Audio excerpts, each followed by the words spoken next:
প্রিয় ছাত্রছাত্রীগণ, আবারও একটি ভূগোলের নতুন পেজ নিয়ে চলে এসেছে 349 পেজ। আমার চ্যানেল নতুন হয়ে চ্যানেলটিকে অবশ্যই সাবস্ক্রাইব করে রেখো এরকম নিত্য নতুন ভিডিও পাওয়ার জন্য, অর্থাৎ পেজের ভিডিও পাওয়ার জন্য। আজকে ভিডিওটি শুরু করছি।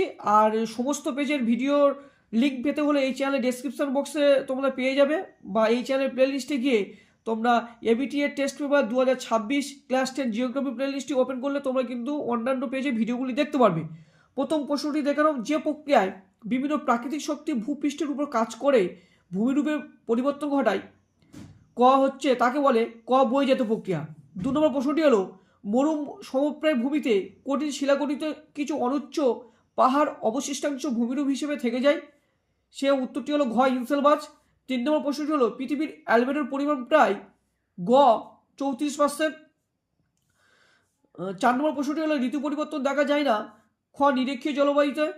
5 নম্বর প্রশ্নটি হলো, এল নিনোর প্রভাব দেখা যায় প্রশান্ত মহাসাগরে।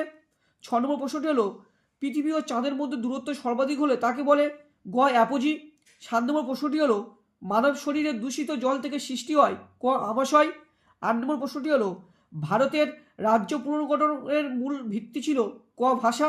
9 নম্বর প্রশ্নটি হলো, ভারতের সাতপুরা হলো এক ধরনের স্তূপ পর্বত। 10 নম্বর প্রশ্নটি হলো, ভারতে ধান গবেষণাগার আছে কটকে। 11 নম্বর প্রশ্নটি হলো, ভারতে মৃত্তিকা সংরক্ষণের গৃহীত একটি পদ্ধতি হলো ফালি চাষ। 12 নম্বর প্রশ্নটি হলো, লৌহ ইস্পাত শিল্পের প্রয়োজনীয় কাঁচামাল হলো সবগুলি প্রযোজ্য, অর্থাৎ আকরিক লৌহ, কয়লা, ম্যাঙ্গানিজ সবগুলি লাগে লৌহ ইস্পাত শিল্পের কাঁচামাল হিসাবে। 13 নম্বর প্রশ্নটি হলো, পশ্চিমবঙ্গে পেট্রোকেমিক্যাল শিল্পকেন্দ্র অবস্থিত হলদিয়ায়। 14 নম্বর প্রশ্নটি হলো, টোপোগ্রাফিক্যাল মানচিত্রে সমোন্নতি রেখা অঙ্কন করা হয় যে রং দিয়ে তা হলো বাদামি। 1 নম্বর 2 নম্বর থেকে প্রশ্নগুলি আলোচনা করবো, অর্থাৎ শুদ্ধ অশুদ্ধ নিয়ে আলোচনা করব। প্রথম প্রশ্নটি হলো, ভারতের সবুজ বিপ্লব হয় তৃতীয় পঞ্চবার্ষিকী পরিকল্পনাকালে, একদম সঠিক। দ্বিতীয় প্রশ্নটি হলো, শিবালিক পর্বতের পাদদেশে নুড়ি পলীয় বালি গঠিত মৃত্তিকায় বের বলে, ভুল। 3 নম্বর প্রশ্নটি হলো, বিশাখাপত্তনম ভারতের একমাত্র শুল্কমুক্ত বন্দর, ভুল, এখানে কান্দালা হলে সঠিক হতো। 4 নম্বর প্রশ্নটি হলো, সহলি চতুর্ভুজ প্রকল্পটি সড়ক পরিবহনের সঙ্গে যুক্ত, একদম সঠিক, একদম সঠিক হবে। 5 নম্বর প্রশ্নটি হলো, উপগ্রহ চিত্রে লাল বর্ণের রেখার সাহায্যে সড়কপথ বোঝানো হয়, একদম ভুল। 6 নম্বর প্রশ্নটি হলো, ভারতের কেরল রাজ্যে সাক্ষরতার হার সবচেয়ে কম, একদম ভুল। 7 নম্বর প্রশ্নটি হলো, ধানকে তৃষ্ণার্ত ফসল বলা হয়, সঠিক। এখন আমরা উপযুক্ত শব্দ বসে শূন্যস্থান পূরণ করবো। এইসব প্রশ্নগুলির উত্তর দেখে নেবো। প্রথম প্রশ্নটি হলো, শিলং মেঘালয় মালভূমির সর্বোচ্চ অংশ। 2 নম্বর প্রশ্নটি হলো, নদীগর্ভে অবকাশ প্রক্রিয়ায় সৃষ্ট গর্তগুলিকে মধ্যকূপ বলে। 3 নম্বর প্রশ্নটি হলো, ভারতের মূল ভূখণ্ডের দক্ষিণতম অংশ কন্যাকুমারীকে অন্তরীপ। 4 নম্বর প্রশ্নটি হলো, পশ্চিমবঙ্গের জনঘনত্ব প্রতি বর্গকিমিতে 1029 জন। 5 নম্বর প্রশ্নটি হলো, শীতল লাব্রাডর স্রোতের প্রভাবে নিউফাউন্ডল্যান্ডে তুষারপাত হয়। 6 নম্বর প্রশ্নটি হলো, ভারতের দীর্ঘতম জাতীয় সড়কপথ হলো NH-44।